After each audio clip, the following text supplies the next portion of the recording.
Malcolm Reeves has one warm shift meal in his hand and barely enough money in his pocket to survive the week. That money is meant for rent, utilities, and the inhaler his little brother has only 3 puffs left in.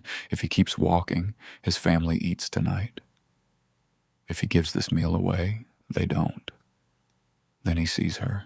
An elderly woman sits on the locked library steps, back straight like pride is the only thing holding her up. No one asks if she's okay. A worn notebook and a broken radio rest beside her on the concrete. She just glances at the food in his hands and looks away like she'd rather go hungry than ask. 1 meal, 3 hungry mouths at home. Malcolm feels his stomach twist. Then he kneels and holds the container out to her. He has no idea that before long, 50 United States Marines will surround his house because of this choice.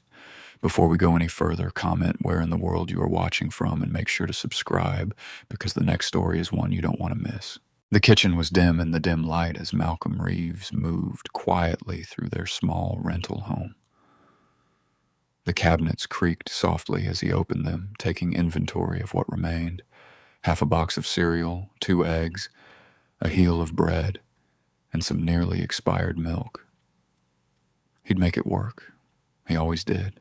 Behind him, his mother, Simone, shuffled in, still in her nurse's aide uniform after working the night shift. Dark circles shadowed her eyes. "Baby, you should be sleeping," she whispered. "I'm good, Mama. Sit down. I'll fix you something before bed." Malcolm pulled out their last clean pan, carefully cracking an egg while stretching the cereal portion into 2 bowls. 10-year-old Micah appeared in his cartoon pajamas, hair tousled from sleep. "Morning, Dee." He climbed onto a kitchen chair, watching his brother work his usual morning magic. Malcolm ruffled Micah's hair. "Hey, buddy, let me check that inhaler first." He retrieved the asthma medication from the windowsill, frowning at how light it felt. 3 doses left, maybe 4. The refill would have to wait until when money came in. While Micah took his morning puff, Malcolm spotted the corner of an envelope peeking out from under yesterday's mail. His heart sank as he recognized the final eviction notice. In one smooth motion, he slid it under an empty cereal box before his mother could see it. She had enough to worry about. "Here we go," Malcolm announced, setting down their meager breakfast with as much ceremony as he could muster. He'd given Micah the larger portion of cereal and his mother the whole egg, keeping just a piece of dry toast for himself. "You need more than that," Simone protested, but Malcolm shook his head. "I've got my shift meal later at the restaurant." "I'm good, Mama. Eat." The walk to school was long, but Malcolm preferred it to, wasting bus fare they couldn't spare. Halfway there, he spotted something on the ground, a worn leather wallet. Inside, he found identification belonging to Mr. Calder, one of the school janitors. Mr. Calder. Malcolm jogged to catch up with the elderly man who was trudging toward the school entrance. "Found your wallet, sir." The janitor's weathered face creased with relief. "Lord, thank you, son. My whole week's pay is in there." "No problem, sir. Have a good one." Malcolm continued on, ignoring the growl in his stomach.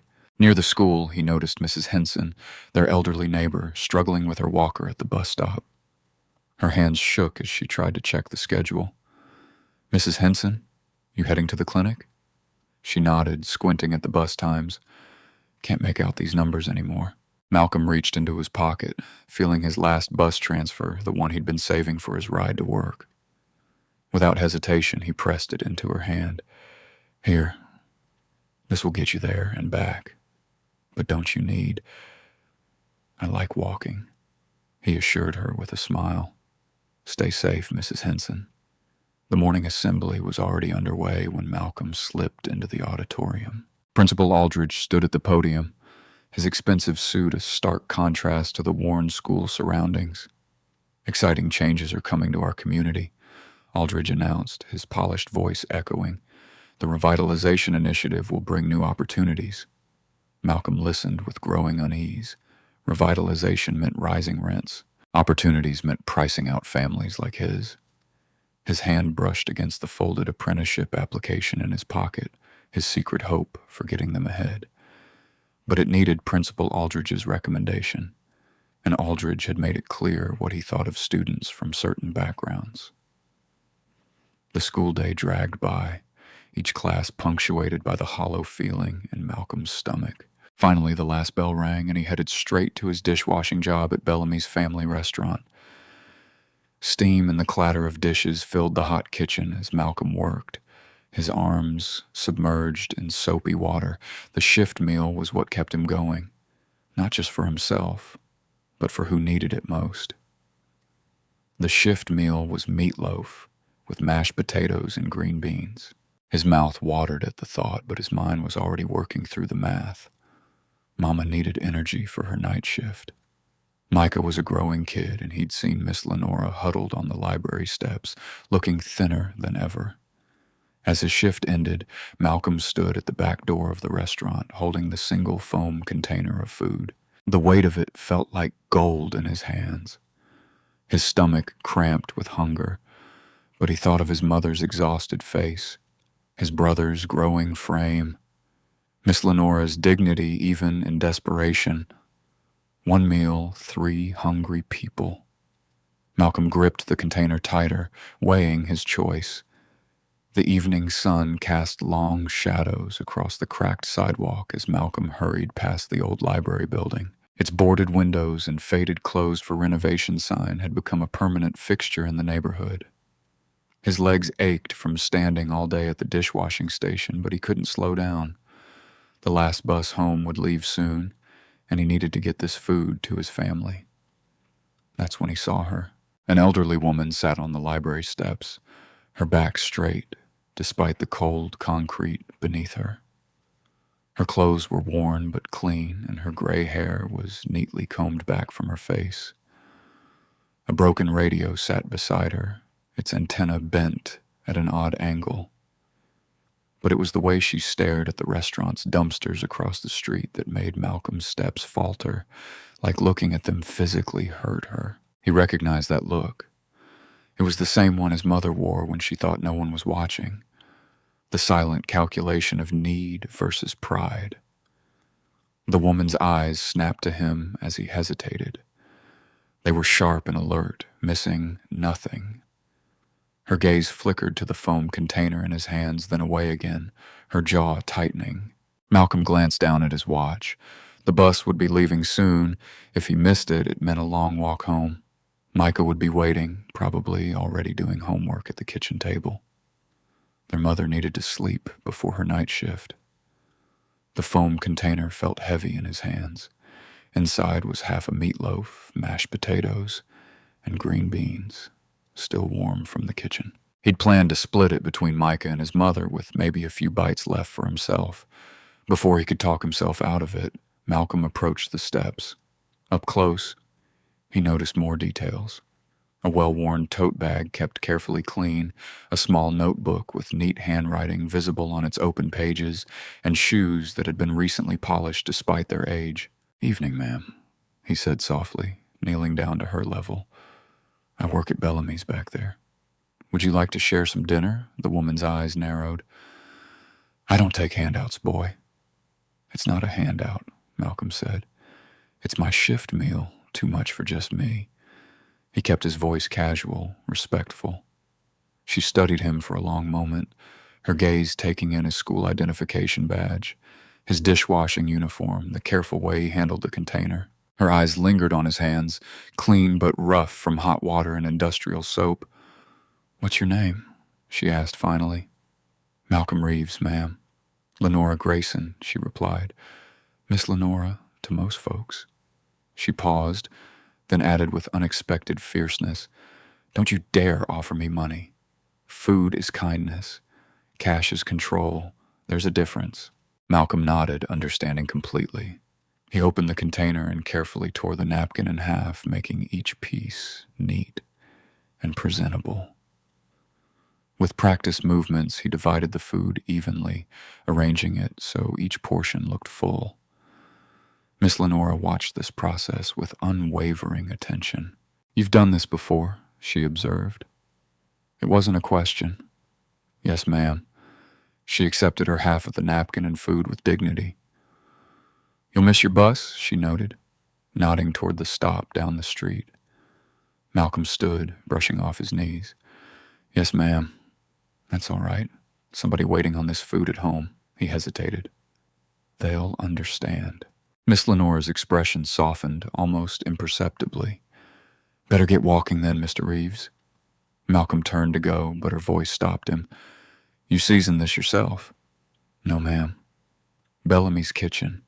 She took a small bite of meatloaf. Needs pepper, and somebody ought to teach their cook about proper gravy consistency. A smile tugged at Malcolm's lips. Yes, ma'am.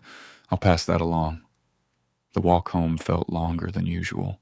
Malcolm rehearsed different versions of an apology in his head. I'm sorry, Micah. Something came up. No, too vague. There was someone who needed it more, but that might make Micah feel less important. I'll make it up to you soon. But promises were dangerous when you weren't sure you could keep them. Streetlights flickered on as he walked, casting pools of yellow light on the sidewalk. His stomach growled, reminding him that he hadn't eaten since that piece of dry toast at breakfast. But when he thought of Miss Lenora sitting alone on those cold steps, he couldn't regret his choice. The stairs to their second-floor apartment creaked under his feet as he climbed them slowly, his empty hands feeling heavier than when they'd held the food. Through the thin walls, he could hear the television playing Micah's favorite cartoon. His brother's homework would be spread across their wobbly kitchen table, waiting for help with math problems. Malcolm stood at the door, key in hand, gathering his courage. Then he turned the lock and stepped inside to face his family. Malcolm stood at the stove, stirring the pot of cheap noodles. The blue-orange flame flickered beneath, casting dancing shadows on the kitchen wall. Behind him, Micah sat at their wobbly table, chin propped on his hands, watching the steam rise with hungry eyes. Their mother's soft snores drifted from the living room couch where she'd collapsed, still wearing her waitress uniform. Dark circles painted shadows under her eyes, and her shoes were still on her feet. Malcolm kept his movements quiet, not wanting to wake her before her next shift. I'm sorry about dinner, Micah, Malcolm said softly, testing the noodles with a fork. I know you were counting on that meatloaf. Micah's shoulders slumped slightly, but he tried to smile. It's okay, Dee. Were you hungry too? The question twisted something in Malcolm's chest. What came next will be better, he promised. Even as his mind raced through their dwindling groceries and empty wallet, he divided the noodles into 2 bowls, making sure Micah's portion was larger. Did you finish your math homework? Malcolm asked, setting the bowls down. Most of it. Can you check number 7? I got stuck. They worked through the problem together while eating, Malcolm explaining fractions between bites. When Micah's eyes started drooping, Malcolm sent him to brush his teeth and tucked him into bed. After that, Malcolm woke early as usual. He stretched their last eggs and toast into breakfast for 3, secretly setting aside a small portion wrapped in paper towels. His mother noticed him packing it, but didn't ask questions. They'd all learned to trust each other's reasons for doing things. After school, his feet carried him back to the library steps. Miss Lenora sat in the same spot as yesterday, her posture still proud despite the chill in the air. Her tote bag rested beside her, and the broken radio remained silent sentinel. Brought you something, Miss Lenora, Malcolm said, offering the wrapped breakfast. She examined the simple meal with critical eyes. Cold eggs and toast. Boy, you need to learn about proper food storage. But she ate it anyway, and Malcolm noticed how she made each bite last. This became their routine. Each day, Malcolm would appear with whatever food he could manage, sometimes part of his shift meal, other times something cobbled together from home. He started walking longer routes to save bus fare, memorizing shortcuts between neighborhoods. On another day, she commented on his wrinkled uniform. Your mama works nights at that diner on Parker Street, doesn't she? Hard schedule. Those graveyard shifts. Malcolm blinked in surprise. How did you? I noticed things, she cut him off. Speaking of noticing, never sign a lease without reading the fine print about maintenance responsibilities. Landlords love to hide their duties in paragraph 6. Another day, she critiqued his sandwich-making technique while scribbling in her notebook. Diagonal cuts taste better than straight ones. That's just facts. But it was what she didn't say that caught Malcolm's attention. He began to notice how her eyes tracked certain cars that passed by, particularly the shiny black ones with tinted windows, how she'd write quickly in her notebook when men in expensive suits walked past, muttering numbers under her breath that sounded like license plates. Another evening found them sharing the last of a shift meal, a slightly dry chicken sandwich that she declared needed more mayonnaise, but at least it wasn't yesterday's tuna surprise. A group of suited men exited the building across the street, their shoes clicking importantly on the sidewalk. Miss Lenora's hand moved to her notebook with practiced speed, but this time it fell open facing Malcolm. He caught a glimpse of neat columns, dates, times, addresses, license plate numbers paired with location codes, names connected by arrows to what looked like property listings. Before he could make sense of any of it, she snapped the notebook shut with surprising quickness. "Getting dark early these days," she said casually. But her eyes were sharp as she tucked the notebook away. "Best head home before your mama worries." Malcolm stood slowly, brushing crumbs from his pants. Same time the next school day, Miss Lenora. She nodded once, already turning her attention to a sleek car crawling past the library. "Mind how you go, Mr. Reeves, and remember what I said about those leases." The kitchen hummed with the clatter of dishes and the hiss of industrial dishwashers. Malcolm's arms were elbow-deep in soapy water when Mr. Calder, the restaurant manager, burst through the swinging doors. "Listen up, everyone." Calder's voice cut through the noise. "The Anderson wedding party wrapped early. Double pay for anyone staying late to clean up." Malcolm's hands stilled in the sink. Double pay. The words echoed in his head, mixing with the memory of Micah's wheezing that morning.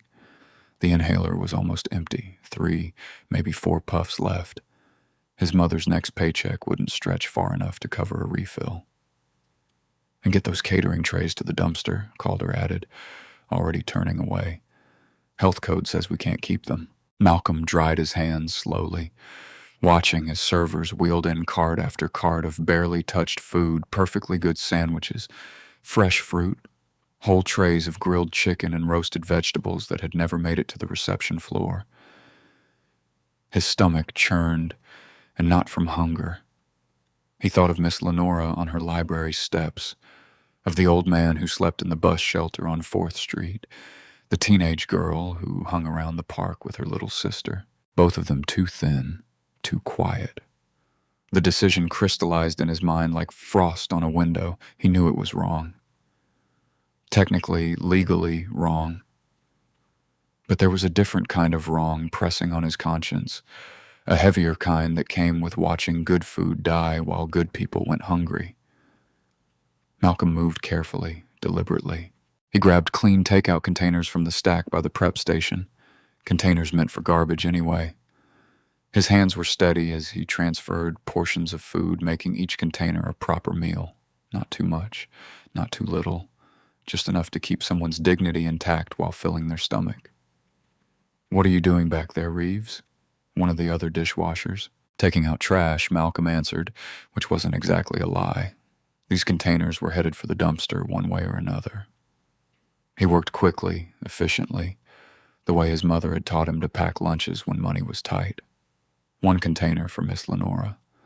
She'd probably complain about the wedding chicken being too dry, but she'd eat it. Another for the bus shelter man. 2 smaller ones for the Park sisters. The back door was so close. Just 3 more steps. "What is this?" Calder's voice cracked like a whip. Malcolm froze, containers balanced in his arms as the manager stormed across the kitchen. Other workers stopped to stare, their faces a mix of pity and relief that it wasn't them. "Stealing from me?" Calder grabbed one of the containers, popping it open. "After I gave you a job? This is how you repay." "It was going to the trash," Malcolm said, quietly. "That's not your call to make." Calder's face had gone red. "This is my restaurant, my food, my reputation on the line if someone gets sick. You think I want headlines about my business feeding dumpster dinners to people without shelter?" The word homeless hit Malcolm like a slap. He thought of Miss Lenora's clean shoes, her careful handwriting, her dignified posture. She wasn't just without shelter. She was a person with a name and a story and a right to eat. "I'll call the police," Calder threatened, reaching for his phone. "Get them down here right now. Go ahead." Malcolm's voice remained steady even as his hands shook. "Tell them I couldn't watch food die while people are alive." The kitchen had gone silent. Even the dishwasher seemed to be holding its breath. Calder's eyes narrowed. "You're fired. Get out of my kitchen and don't expect a reference." Malcolm set down all but one container, Miss Lenora's portion. He untied his apron, slowly, folded it with the same care he used for Micah's school clothes, and placed it on the prep counter. Then he walked out, spine straight, chin up, the way Miss Lenora sat on her library steps. The evening air hit his face like a wake-up call. No job, no reference, no way to help with Micah's inhaler or the rent or any of the other bills piling up at home. His hands were really shaking now, and his legs felt weak as he started walking toward the library. But the container in his hands was still warm, and he thought about what his mother always said: "We do what's right because it's right, not because it's easy." The familiar path to the library stretched before him 6 blocks. Each step felt heavier than the last, weighted down with consequences he'd have to face eventually. But for now, he had a promise to keep. Miss Lenora would be waiting, ready with her sharp comments and sharper eyes, and somehow that thought steadied him even as his world crumbled around the edges. Malcolm's steps slowed as he approached the library. The familiar corner where Miss Lenora always sat was empty. No flattened cardboard, no broken radio, no tote bag filled with her mysterious notebooks. Just bare concrete swept clean as if she'd never existed. "Miss Lenora," his voice echoed off the building's stone facade. The evening shadows stretched long across the sidewalk, but they couldn't hide what was missing. A knot formed in his stomach as he clutched the still warm container.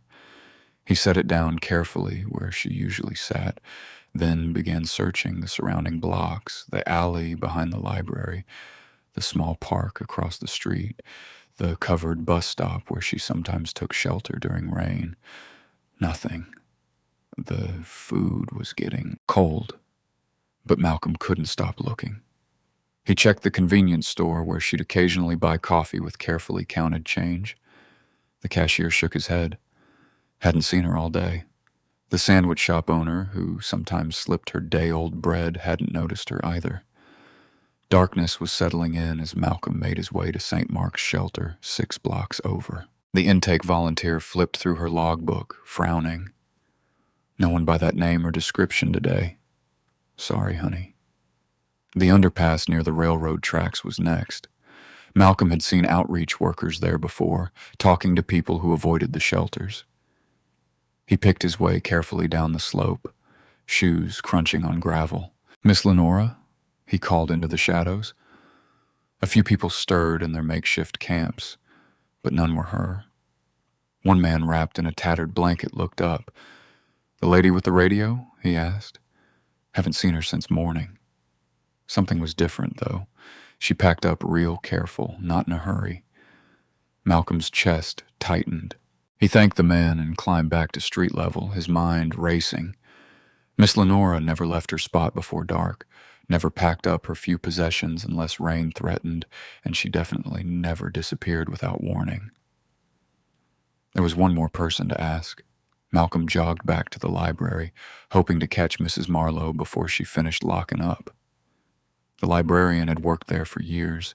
She had to know something about the woman who'd made the steps her home. He found her at the side entrance, keys jangling as she secured the heavy door. "Mrs. Marlowe, please. I need to ask you something." She turned, startled by his voice. "We're closed, Malcolm. You need to go home. It's about Miss Lenora, the woman who sits out front. Have you seen her? She's gone and I'm worried." The color drained from Mrs. Marlowe's face. The keys slipped from her fingers, clattering on the concrete. "Oh, God," she whispered. "Not her. What do you mean? Do you know where she is?" Malcolm stepped closer, but Mrs. Sell backed away, hands trembling as she retrieved her keys. "Please," she said, voice barely audible. "Just go home. Don't ask about her anymore. It's not safe." "Not safe for who?" "Mrs. Marlowe, please. but she was already hurrying away, her heels clicking rapidly on the pavement. Malcolm watched her disappear around the corner, leaving him alone with more questions than answers. The walk home felt endless. The container of wedding food sat heavy in his hands, a reminder of everything he'd lost today. His job, his reference. And now Miss Lenora, who'd become a strange sort of anchor in his daily routine, was gone too. Simone was asleep on the couch when he got in, still in her work uniform. Micah had left her a note in wobbly handwriting. Finished homework. Took inhaler. Love you. Malcolm covered his mother with a blanket and put the untouched food in the fridge. He couldn't bring himself to tell her about losing his job. Not yet. Sleep came in fits and starts. Malcolm dozed in his clothes, listening to Micah's wheezing breaths from the next room. The weight of everything, the eviction notice, the empty inhaler, the lost job, Miss Lenora's disappearance, pressed down on his chest like concrete. Just before dawn, a different sound cut through his troubled sleep. Heavy footsteps, dozens of them, moving in perfect unison. The low rumble of engines. Malcolm sat up, heart pounding. He reached the front window just as Simone stirred on the couch. "Baby," she called, voice thick with sleep. "What's that noise?" Through the thin curtains, Malcolm saw them. Marines. At least 50 of them formed up in precise lines along both sides of their street. Their dress uniforms caught the first gray light of dawn. Behind them, military vehicles idled quietly. "Mama," he said, voice steady despite his racing pulse. "Something's happening." Simone joined him at the window, grabbing his arm. "What did you do?" "Nothing," he whispered. "I swear."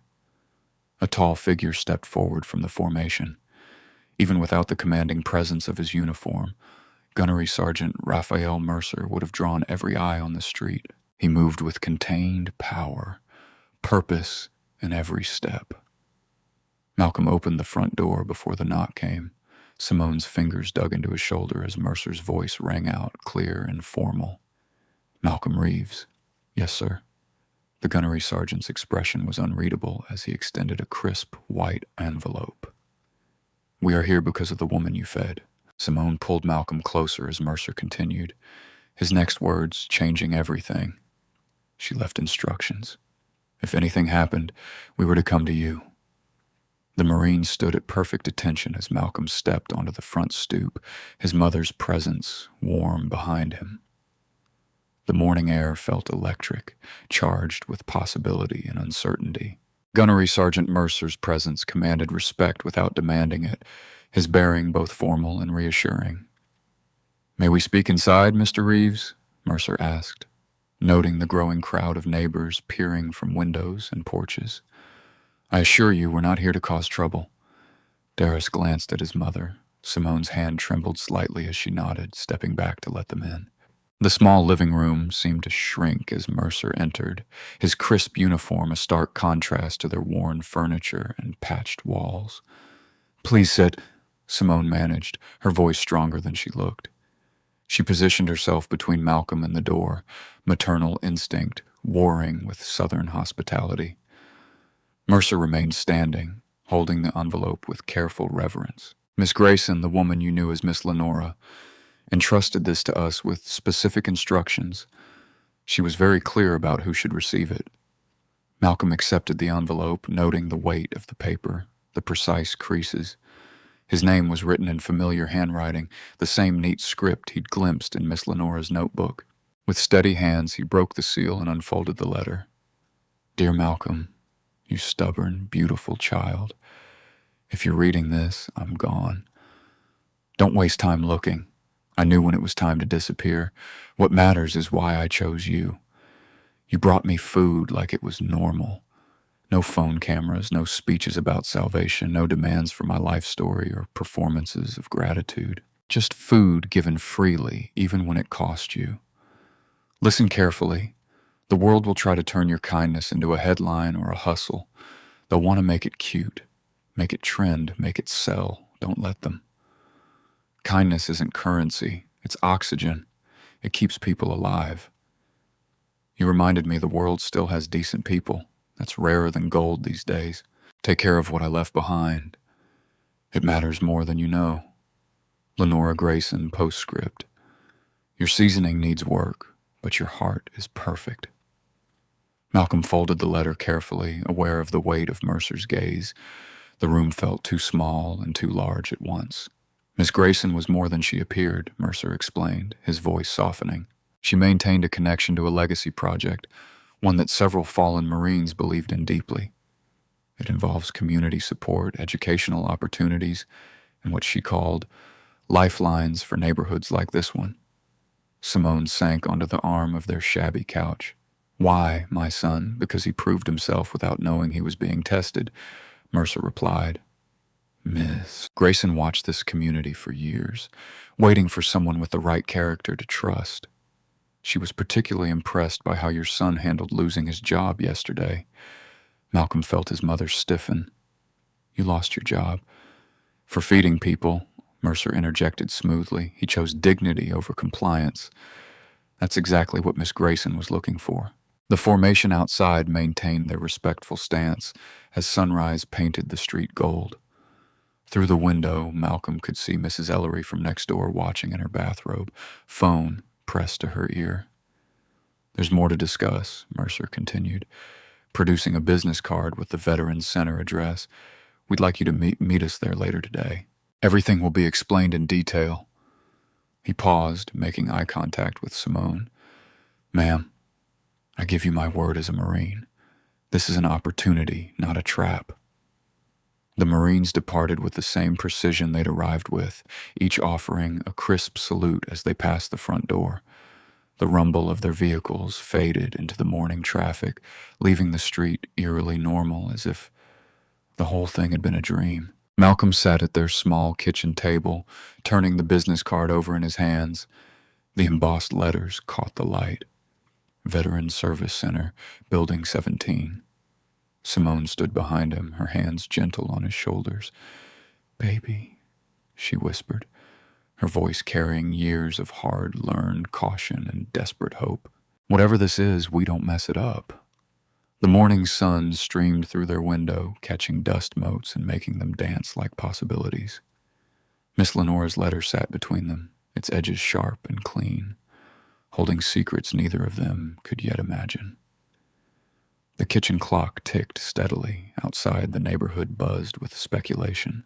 But inside their small home, mother and son sat in waited silence, feeling the ground shift beneath their feet, waiting for the appointed time to arrive. The Veteran Service Center stood solid and square against the afternoon sky, its red brick facade weathered but dignified. Malcolm tugged at his worn hoodie, suddenly conscious of the coffee stain on one sleeve. Beside him, Simone clutched her purse like a shield, her work name tag still pinned to her collar from the night shift. Inside, the fluorescent lights hummed steadily over cream-colored walls lined with service photos and resource posters.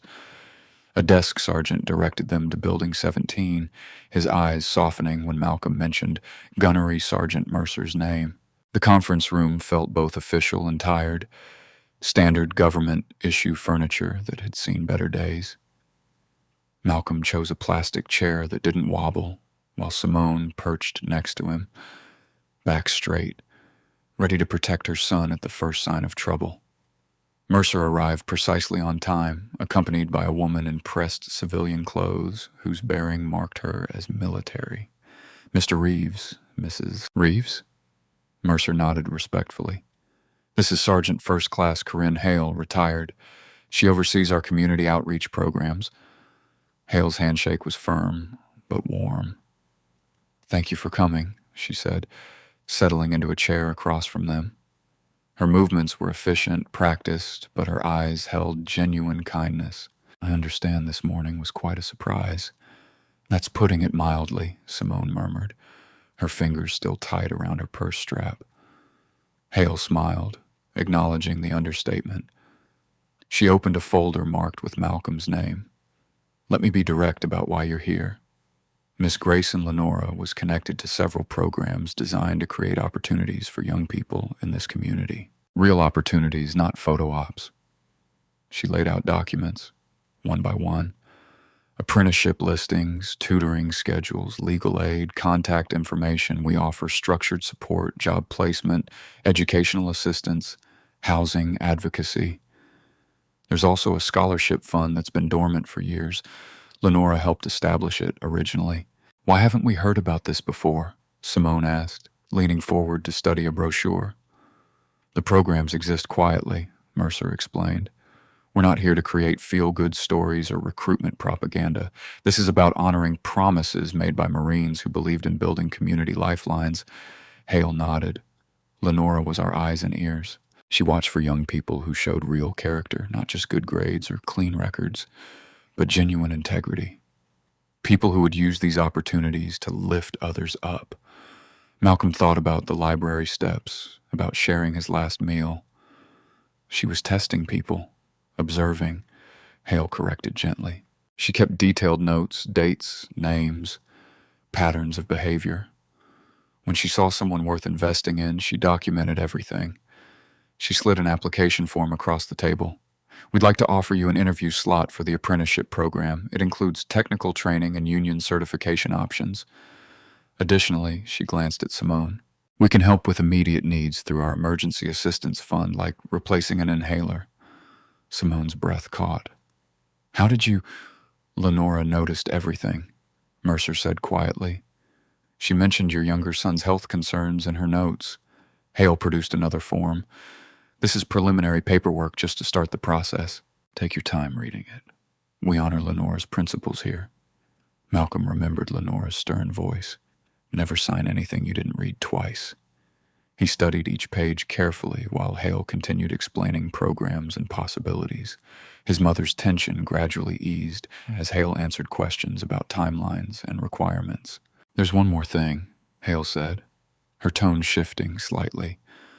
Lenora's notebook contained information about the library property, dates, meetings, certain individuals who kept appearing. We believe it's relevant to current development plans.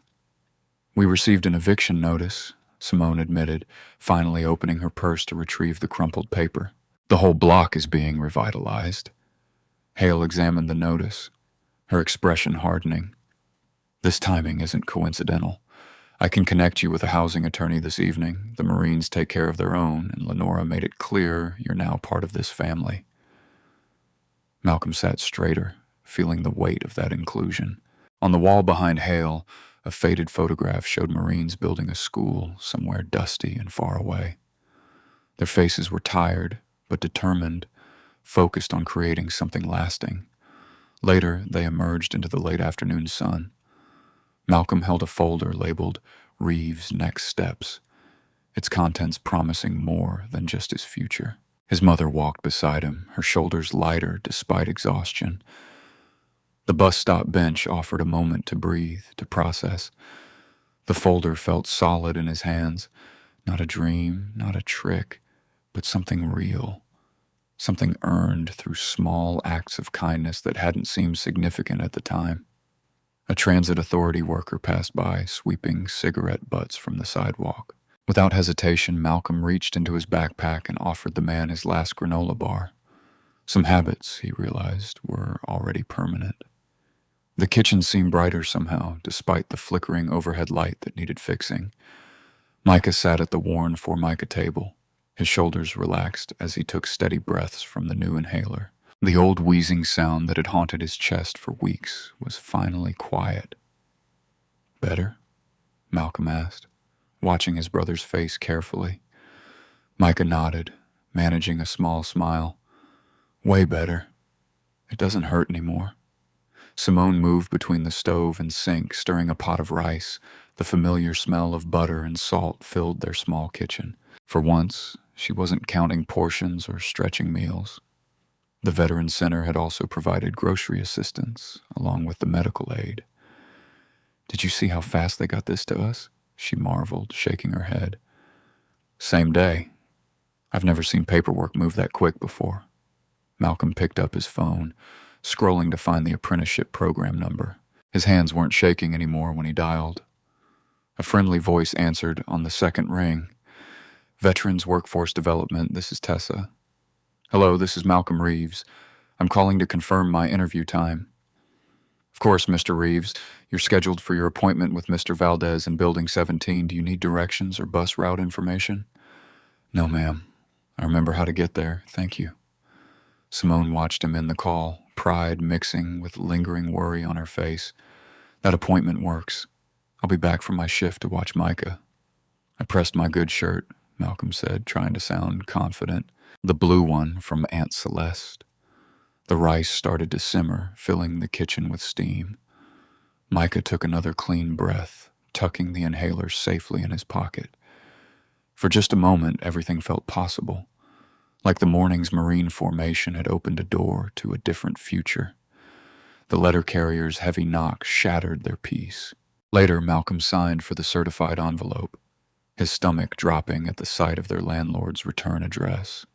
Inside, legal language marched across the page in cold, black type, multiple code violations, immediate action required, accelerated timeline, accelerated notice. Let me see that. Simone's hands trembled as she took the letter. This is impossible. We just had an inspection last month. Everything passed. Malcolm read each line carefully, remembering Lenora's warnings about paperwork. The violations seemed deliberately vague. Improper storage in common areas, unauthorized modifications, safety hazards, nothing specific enough to challenge. It's not random, he said quietly. The timing's too perfect. His phone buzzed. An email notification from school. Principal Aldridge's message landed like another blow. Mr. Reeves, due to concerning reports regarding your recent termination from employment, a disciplinary review has been scheduled for soon. This may impact your eligibility for program recommendations and certain extracurricular opportunities. Please arrive at the scheduled review time to meet with the review board. Simone read over his shoulder, her expression hardening. They're trying to block you, but why? What threat could you possibly be to them? Malcolm thought of Lenora's notebook, her careful observation of suited men and license plates. He grabbed his jacket and the container of leftover rice. Where are you going? Simone called after him. To check something. I'll be right back. The night air had turned cold, but Malcolm barely noticed as he walked the familiar route to the library. The streetlights cast long shadows across the empty steps where Lenora used to sit. He placed the container carefully in her usual spot, hoping against logic that she might appear. The scrape of tires made him look up. A black sedan rolled past, expensive and anonymous behind tinted windows. It slowed to a crawl, headlights sweeping across the library facade and pinning Malcolm in their glare. He forced himself to stand still, heart pounding but refusing to show fear. The car lingered, engine purring. Malcolm felt the weight of hidden eyes studying him, measuring his reaction. Just like Lenora used to watch others from these same steps, noting their patterns and choices in her mysterious notebook. After what felt like hours, the sedan eased forward and disappeared around the corner without a sound. The food container sat untouched on the cold concrete, steam slowly fading in the night air. Malcolm stood alone in the darkness, his breath visible in small clouds. The library's boarded windows offered no answers, no hint of where Lenora had gone, or what she'd seen that made her such a threat. Where are you, Lenora Grayson? He whispered to the empty street. Only silence answered, broken by distant traffic and the hum of streetlights. The night pressed close around him, full of shadows and unspoken warnings. Somewhere in this darkness, powerful people were moving against him, and his only ally was a vanished woman who'd left him nothing but cryptic advice and a Marine honor guard. The morning sun cast long shadows across the school's brick facade as Malcolm straightened his tie one final time. His pressed blue shirt felt stiff and formal, a shield of respectability borrowed from better days. He'd arrived early, determined to handle whatever Principal Ward threw at him without being late for the apprenticeship interview. The school resource officer, Officer Keene, stood with arms crossed near the office door. His face remained neutral, but his eyes followed Malcolm's every move. The empty hallway amplified each footstep as Malcolm approached. Identification? Keene asked, though they both knew who Malcolm was. Malcolm pulled out his student card, careful to move slowly and deliberately.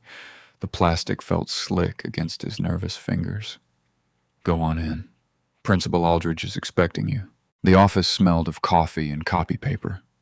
Principal Aldridge sat behind his imposing desk, a neat stack of documents arranged before him. His silver-framed glasses caught the fluorescent light as he looked up, lips pressed into what might have been meant as a smile. Mr. Reeves, thank you for coming early. Please have a seat. Keep a seat. Malcolm settled into one of the hard visitor chairs, keeping his back straight. His tie suddenly felt too tight, but he resisted the urge to adjust it. I understand you have an important interview this morning, Aldridge began, his tone carefully measured. Which makes this situation especially unfortunate. He slid a document across the desk. The letterhead bore an official seal. Malcolm didn't recognize his eyes, caught phrases like exploitation of vulnerable persons and manipulation for personal gain. A very serious complaint has been filed. Aldridge continued regarding your interactions with an elderly woman without shelter. 1. Lenora Grayson. Malcolm's chest tightened. I brought her food. That's all. Did you document these interactions? Post them online, perhaps? No, sir. Never. Malcolm met Aldridge's gaze steadily. I wouldn't do that to someone. Aldridge's fingers drummed against the desk. And yet we have Marines showing up at your house. Quite a spectacle. Quite convenient timing with scholarship season approaching. The implication hung in the air like poison. Malcolm felt heat rise in his neck, but kept his voice level. I didn't know anything about that. He paused, choosing his words carefully. I saw someone hungry and shared what I had, noble intentions. Aldridge's tone suggested otherwise. Unfortunately, given the severity of these allegations, we'll need to implement an immediate suspension pending investigation. But my interview will need to be postponed. Aldridge began filling out a form. We can't have students representing our school while under ethics investigation, I'm sure you understand. Malcolm watched Aldridge's pen move across the paper, each stroke another bar in the cage being built around him. The clock on the wall ticked loudly. The clock kept moving. His interview was scheduled for 9. The complaint suggests you may have pressured Miss Grayson, Aldridge continued. Exploited her vulnerable position for personal advancement. Very concerning behavior. That's not true. Malcolm's hands gripped the chair arms. I never asked her for anything, not once. And yet here you are, suddenly connected to Marine programs and scholarship opportunities. Aldridge pushed his glasses up. Quite a coincidence. The unfairness of it burned in Malcolm's throat. Every meal he'd shared, every long walk home after missing the bus, every quiet moment on those library steps reduced to cold suspicion on official letterhead. With your record, Aldridge added, the best course would be accepting responsibility. Sign this statement of apology, and we can work toward a resolution that doesn't permanently impact your future. Malcolm stood up, nearly knocking over his chair. Excuse me, sir. I need to go, Mr. Reeves. But Malcolm was already moving past Officer Keene's startled face through the heavy doors and into the morning air. His dress shoes slapped against pavement as he ran to the bus stop, praying he hadn't missed the downtown route. Not long after, he burst into the Veterans Center lobby, tie askew and shirt damp with sweat. The receptionist recognized him and immediately called Sergeant Hale.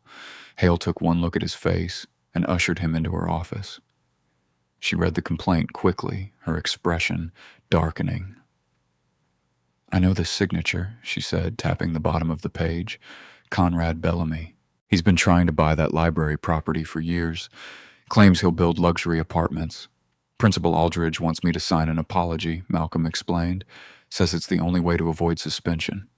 Hale's eyes narrowed. Don't sign anything. This is a trap. If you admit to exploiting her, they can use it to invalidate anything she left you. Her documents, her testimony about the property deals, all of it becomes worthless. Malcolm looked at his watch. The interview was almost here.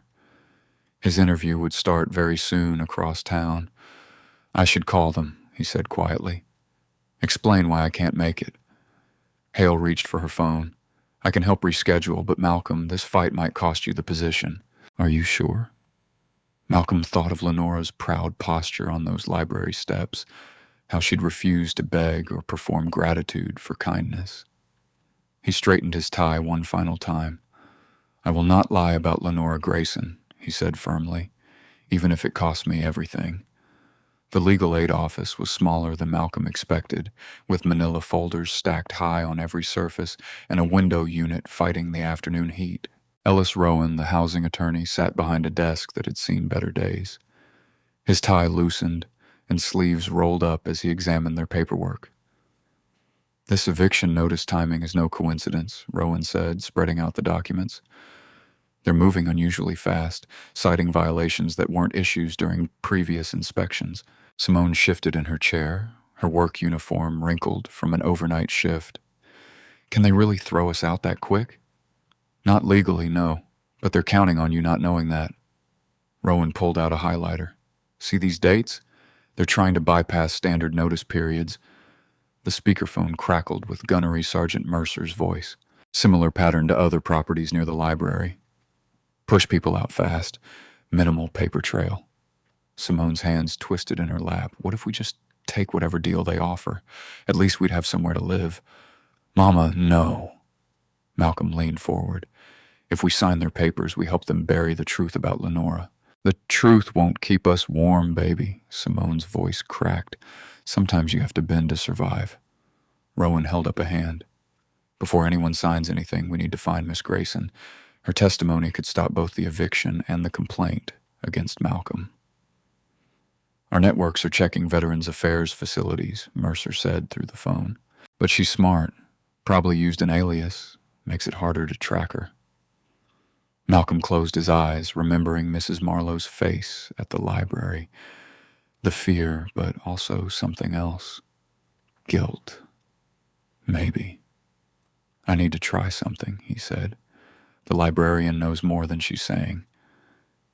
Soon after, Malcolm stood at the library's side entrance, knocking softly.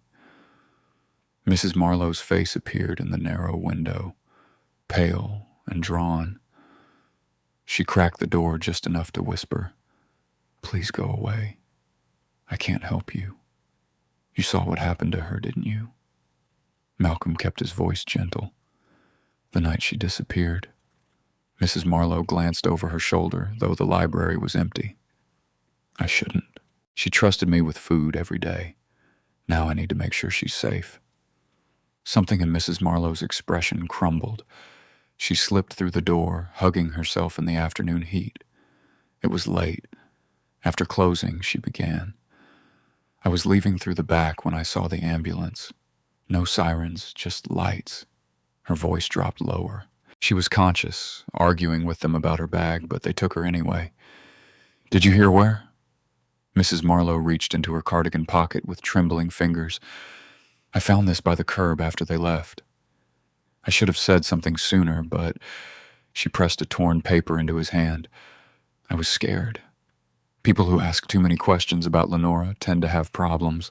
Malcolm examined the scrap, a medical intake sticker partially smeared but still legible, an unfamiliar last name, and what looked like a facility code. Thank you, he said quietly. You're doing the right thing. Mrs. Marlowe's eyes filled with tears. She used to work here, years ago. Before they started pushing people out, she knew every book, every child's name. She squeezed Malcolm's arm. Find her, please. The drive to the facility was tense. Simone sat in the back seat of Mercer's car, still in her work uniform, while Malcolm held the torn sticker like it might dissolve if he gripped it too hard. Streetlights began flickering on as evening approached. The facility's about a short drive ahead, Mercer said, checking his navigation screen. It's a hospice center, but they have a Veterans Affairs wing. If she's there, we'll find her. What if we're too late? Simone asked softly. Malcolm touched the sticker again, tracing the smeared letters. He thought of Lenora's fierce dignity on those library steps, how she'd turned simple meals into lessons about integrity, how she'd watched and measured and chosen him to carry something important. She's alive, he said. More prayer than certainty. She has to be. The facility's lights appeared ahead, warm windows dotting a long brick building. Malcolm clutched the torn sticker, his heart pounding against his ribs. He could almost hear Lai's voice, sharp, proud, hiding wisdom behind criticism. All those meals, all those conversations on the steps, they had to lead somewhere. They had to mean something. Please still be alive, he whispered as they pulled into the parking lot.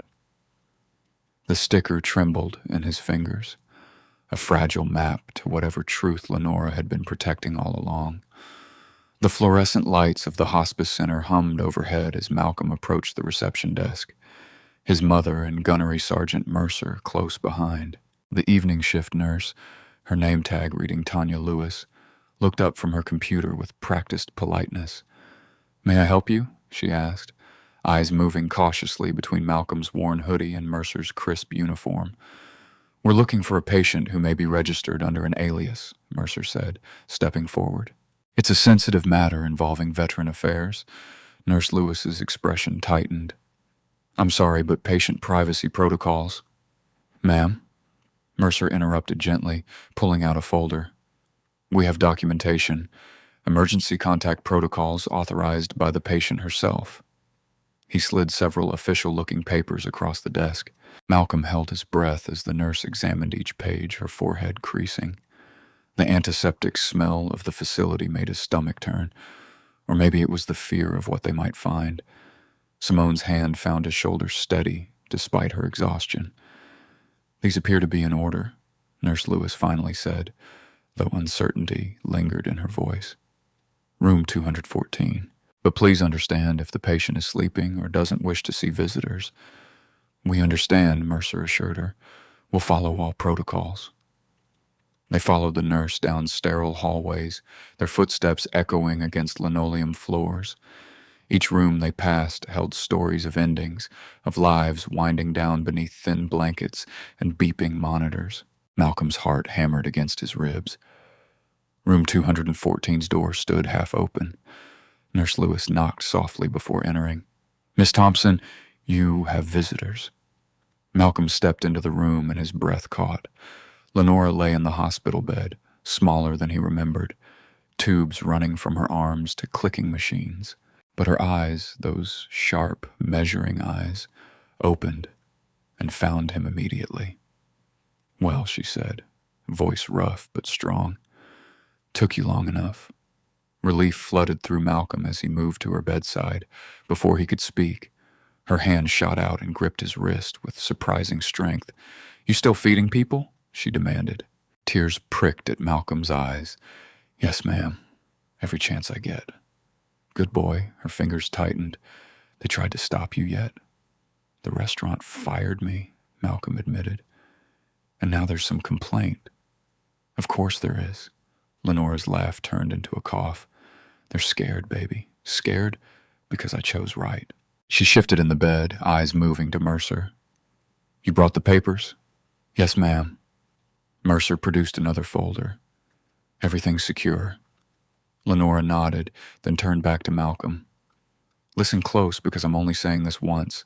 Those men in suits I used to watch, developer types, thinking they could steal the library, quiet-like, push out anyone who needed it most. But I kept records, dates, names, every dirty deal and broken law. That's why you stayed on those steps." Malcolm realized you were watching them, documenting them, waiting for someone worthy to pass it to. Her grip softened slightly. Someone who'd give without trying to own my story. Someone who'd remember what that library meant to the community.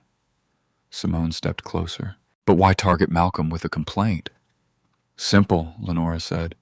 "If they can paint him as a manipulator, someone who exploited a confused old woman for attention, then anything he reveals from my documents becomes suspicious. They're trying to discredit him before he can even speak." She turned those fierce eyes back to Malcolm. That's why I had to test you first. See if you'd post about helping me. Try to make yourself look good. But you just kept bringing food quiet-like, even when it cost you. Malcolm swallowed hard. I never knew that was the point, baby. Lai's voice softened. Real kindness doesn't need to know why. She shifted again, grimacing. One more thing I need before this body gives out. Anything, Malcolm said immediately. Take me to those library steps. One last time, her eyes blazed with determination. Let them see me tell the truth in the open air with proper witnesses. Mercer stepped forward. Miss Grayson, in your condition. My condition is dying, Sergeant. We both know it. She fixed him with that measuring stare. But I'm not dead yet, and I mean to make this count. Silence filled the room. Malcolm looked at the machines, the tubes, the frailty in Lenora's frame, and the unshakable will in her eyes. Mercer straightened, coming to attention. We will escort you, ma'am, with full honors. Good man. Lenora's fingers squeezed Malcolm's wrist once more. You ready for this, baby? Because once we start, there's no hiding anymore. The truth needs daylight and backbone.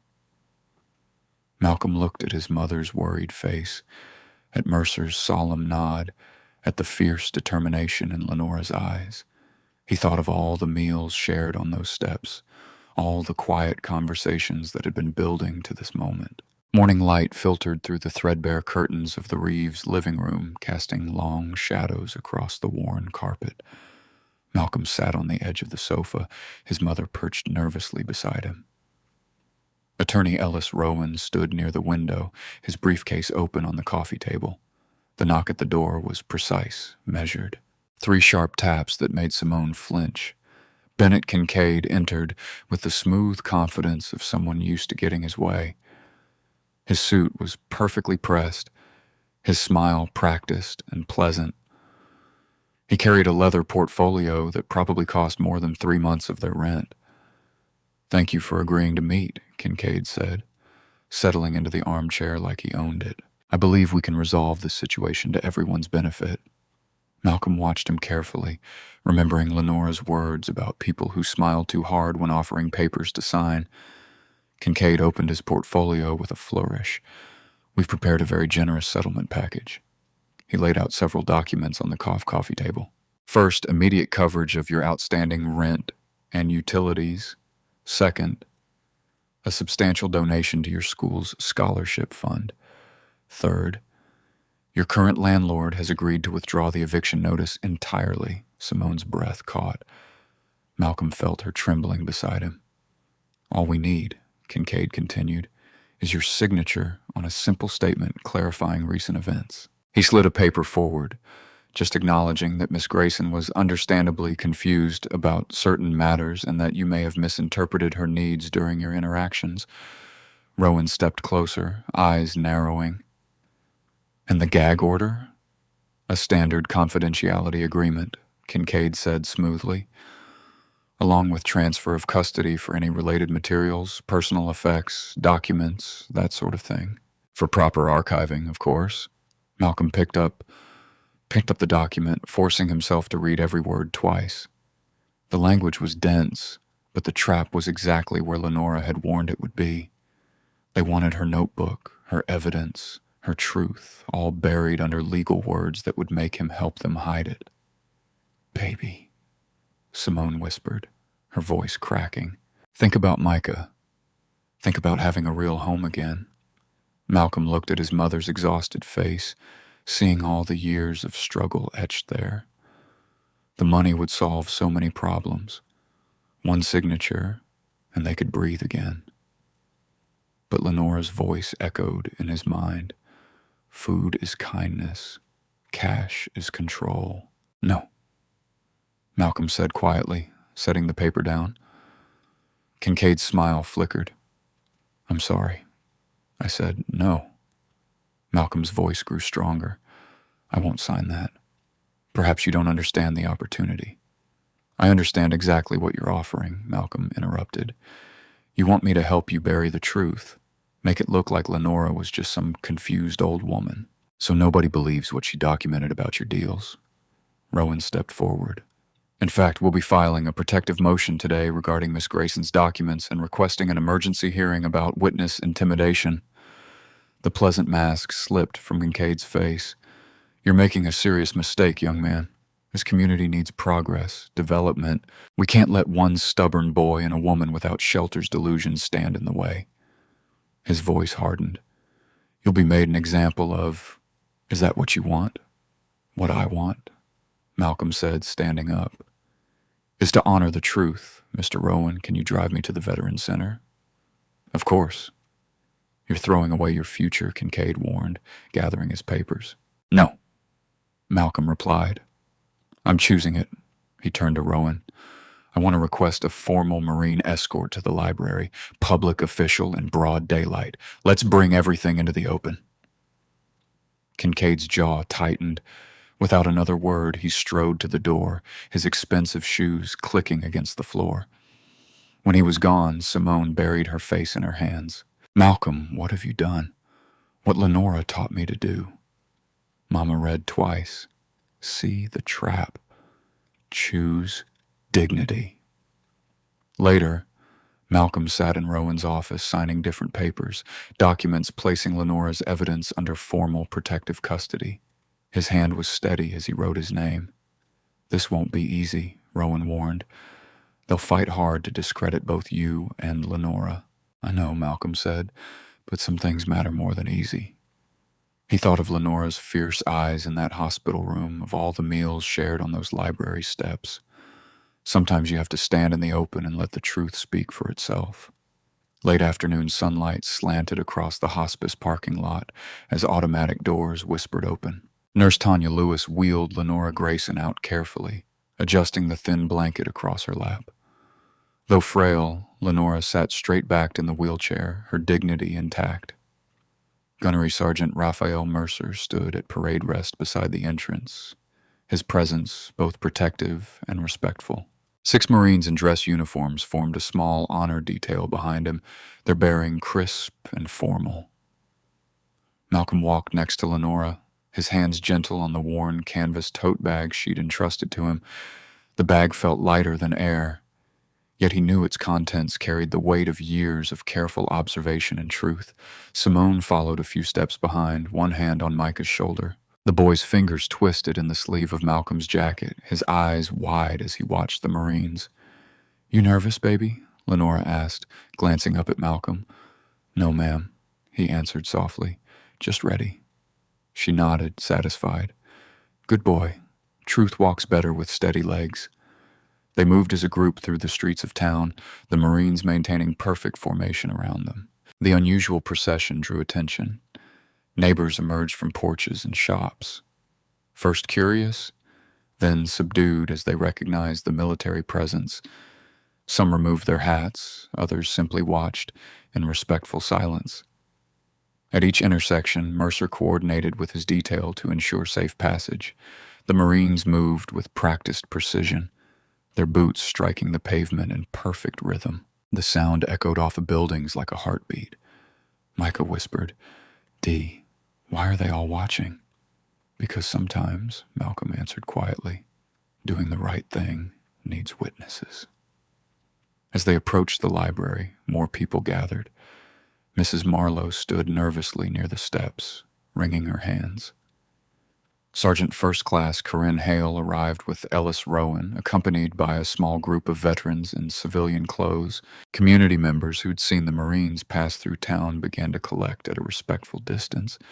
There, Lenora said firmly, pointing to a spot facing the library's main entrance. Position me there. Nurse Lewis carefully maneuvered the wheelchair into place. The afternoon sun caught the library's weathered facade, highlighting years of neglect, but also its underlying dignity. Like Lenora herself, it remained proud despite hardship. The Marines adjusted their formation to create a protective semicircle. Mercer stood at parade rest slightly behind Lenora's right shoulder, a silent guardian. Lenora's voice, though aged, carried clearly across the gathered crowd. I speak now as witness and guardian. For years, I've documented the systematic pressure placed on property owners in this neighborhood, threats disguised as opportunities, buyouts masked as charity. She gestured to her tote bag in Malcolm's hands. Every meeting, every false promise, every coerced signature, it's all recorded here, along with proof of how the library's closure was engineered to devalue the area. Movement at the edge of the crowd drew attention. Bennett Kincaid appeared, his usual Polish cracking as he realized what was happening. He started forward, face flushed with anger. "This is outrageous," he began. "This woman is clearly..." Mercer took one step forward, his presence alone forming an invisible wall. He didn't speak or touch Kincaid.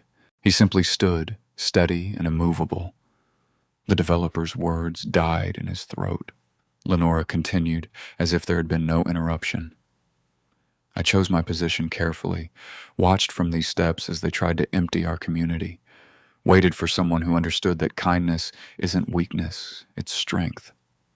Her eyes found Malcolm. "This young man fed me without asking for praise or payment. When they fired him for sharing food, he didn't blame me. When they threatened him, he didn't break. That's why I named him in my instructions.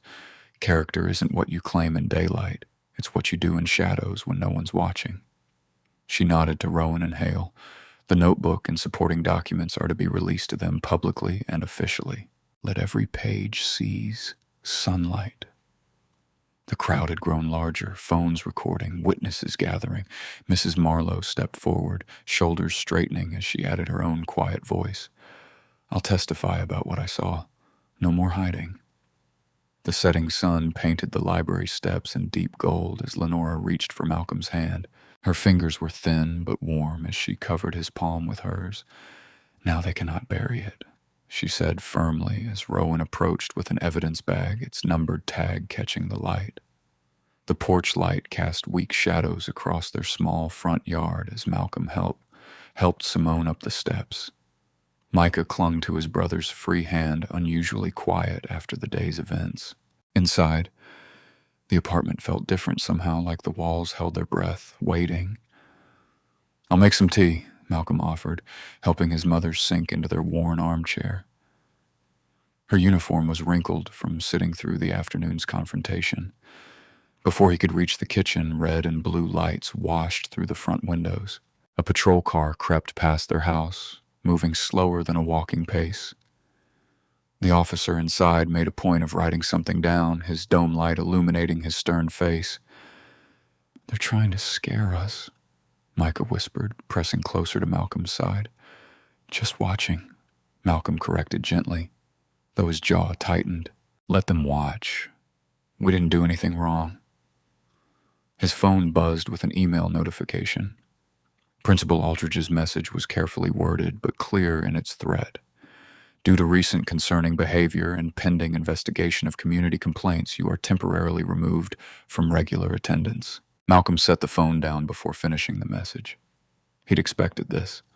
Aldridge trying to control the story before it controlled him. The kettle whistled, its familiar sound somehow sharp in the tense quiet. As he poured 3 cups of chamomile tea, heavy footsteps approached their front door. Through the window, he watched the landlord tape another notice next to yesterday's warning. The red final notice header was visible even in the dim light. The sound of paper tearing made him turn.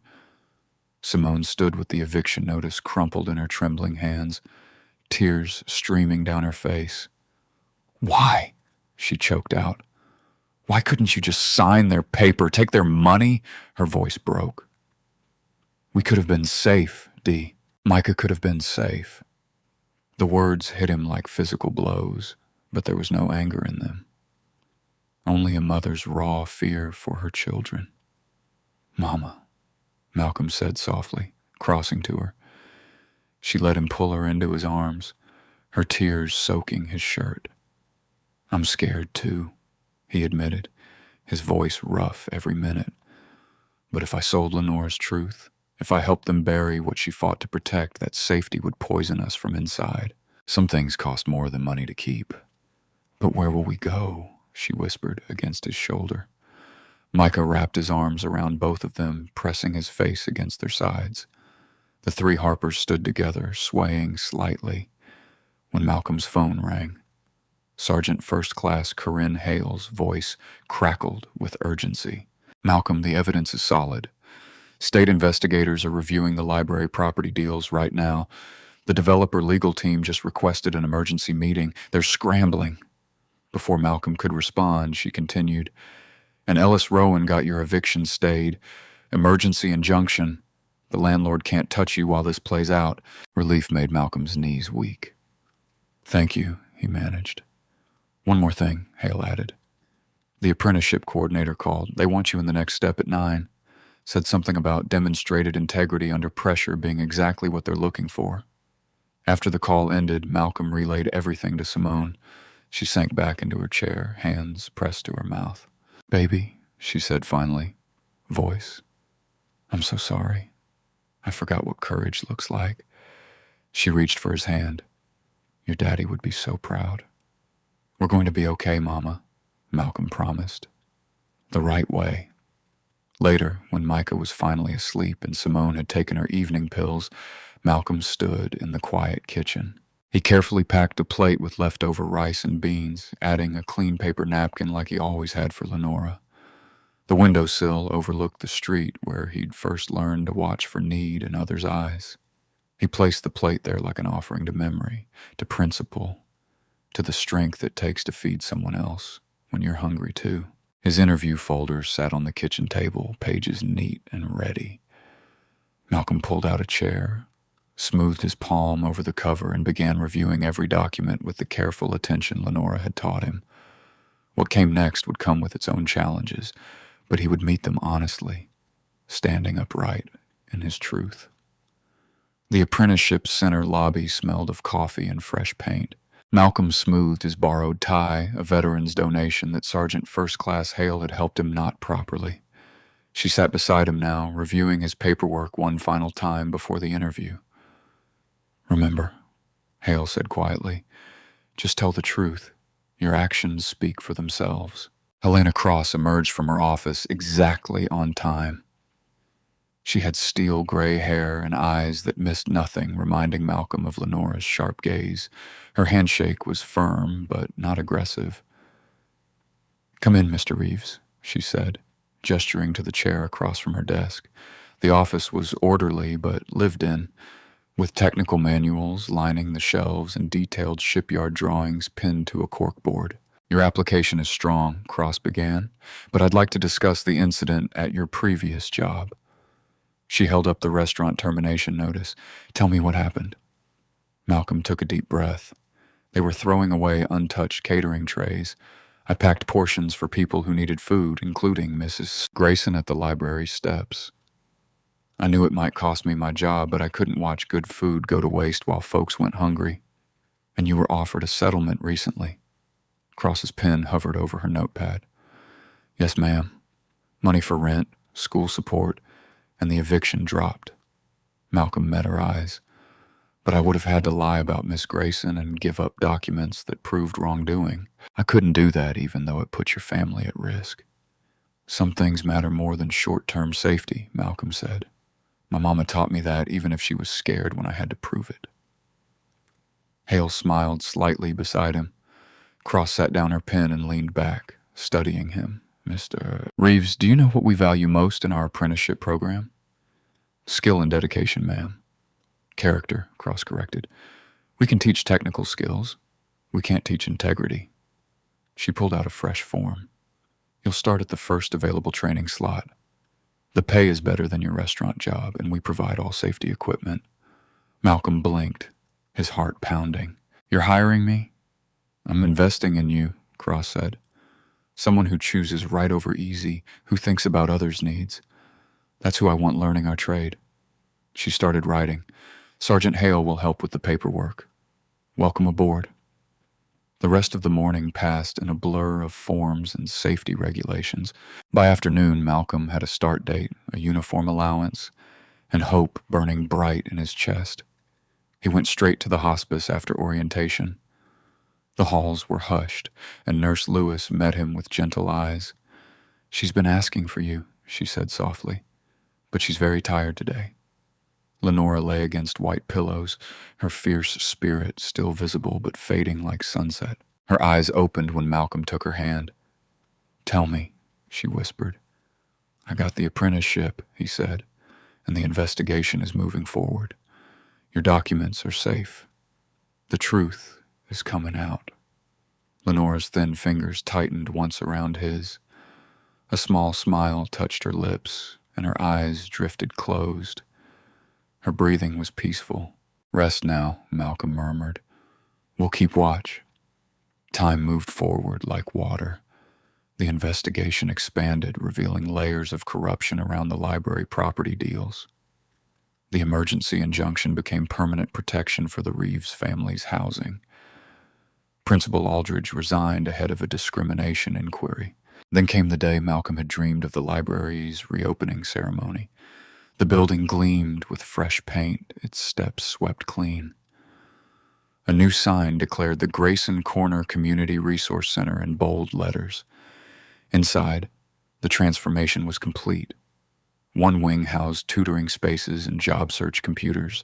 The main room balanced books with food pantry shelves. A quiet room offered safety for kids who needed escape. And at the center, a meal table stood ready.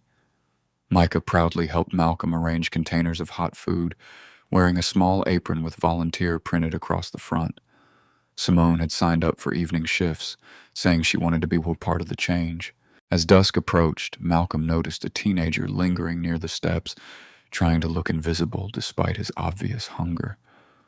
The boy reminded him of himself, pride warring with need.